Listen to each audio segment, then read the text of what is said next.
Morning, everybody. So here's what we got going on in here. That stuff back there is bad, but these three are golden. I got my little homie Joe over here helping because he's kind of small and he can fit in here really well, and he can climb in the actual enclosure, so makes it a little easier on everybody. He don't mind helping out, do you, Joe? No, sir. That's what we do. Team Hertz Donut, we help each other when we can. So, but we're getting ready to pull that. I had to pull the whole port and everything out, and that sub was on this bottom amp. So that's where I was sticking my multimeter to ohm them out, because it works fine. It's easy, they're there.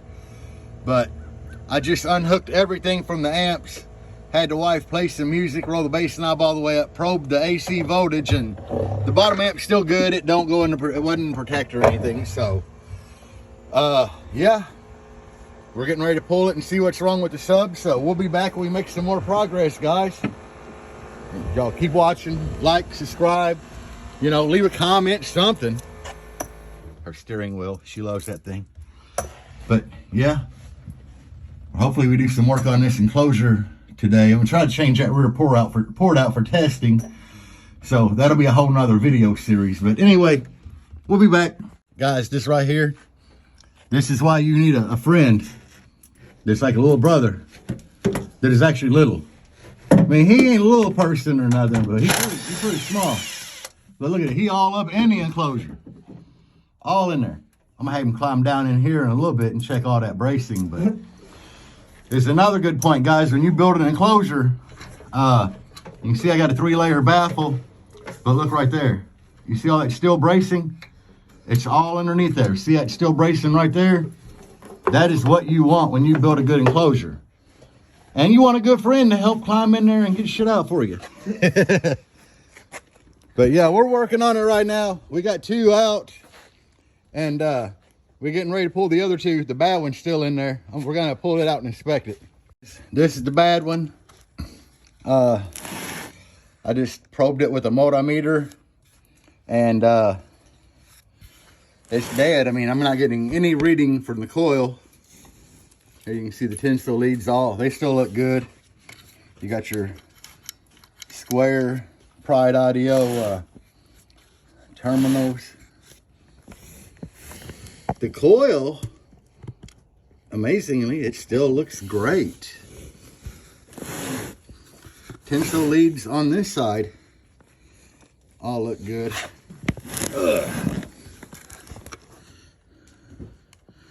It's a heavy little sub,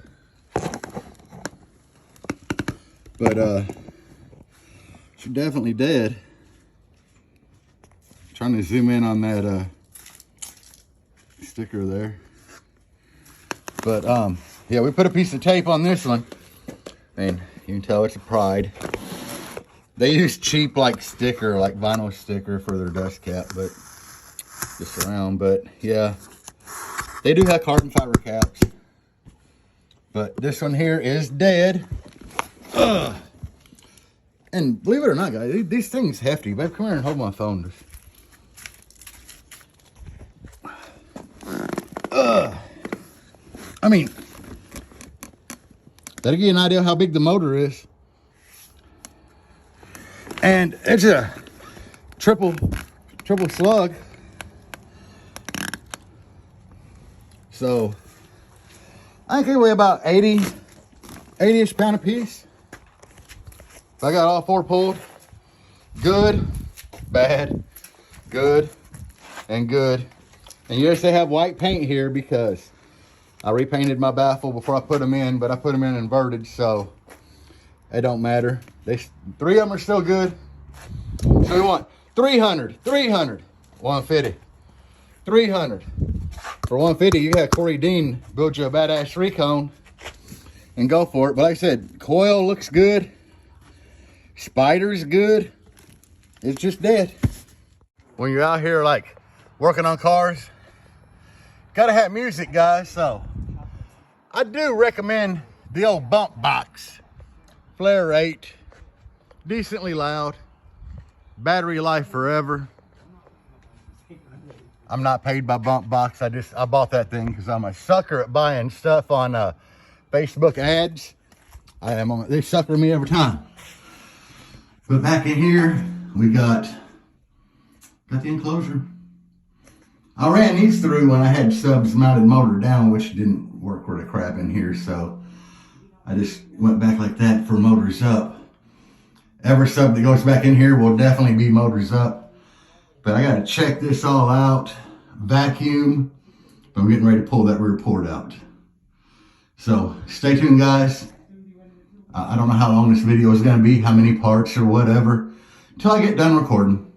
We got little homie all the way up in the box now, but we're trying to get that port apart. And I didn't use like PVC cement like you're supposed to. I actually used E6000, so it's still being a major pain in the ass to get apart. And this is like how far we have gotten. But I mean, it's going. It's been a bit of work, and that port is fighting us every step of the way. But we got that part out. We just fighting to get the whole port broke apart again so we can actually pull it out. All right, guys, I'll be back later. All right, so me and my little homie Joe got all the subs out, which I think we covered that. We did get the port out, and man, believe it or not, guys, we put the port back in.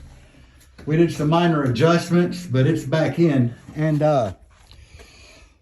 some things transpired and happened and changed. The wife's getting ready to vacuum the enclosure out in there because even no longer and this build's been done and it shows, they get dirty, like very dirty. But anyway, here's where we're at. I did all the calculations again from when I first built this enclosure. Port and everything, and it's tuned at 23 hertz. And it, in fact, with that 10-inch port, after you factor in that you have 4 14-inch cutouts that are 2 1/4 inches thick, it's 3-layer baffle, you gain almost another cube. And then with the subs inverted, you know, the cone dipping up, you're over 13 in a 12 cube box. So I did the math. Come out, I'm about 5.7, 5.8 square inches of port per cube. So I reached out on some lifelines, made some calls, and everybody's like, that's perfect, you know. Where I'm at with port area, cubes, everything, tuning, that lower chamber should be perfect. I think what happened is we never really drove the Blazer a whole lot. I put the new Hooligans in, didn't even really give them a chance, I guess, because, you know, when you got a 10-inch spider with a 4-inch coil, well, you lose X-Max. And there's less spider there because, you know, you're losing 1 inch of your diameter of your spider. So, in reality, them things had 5 or 6 spiders, them Hooligans did.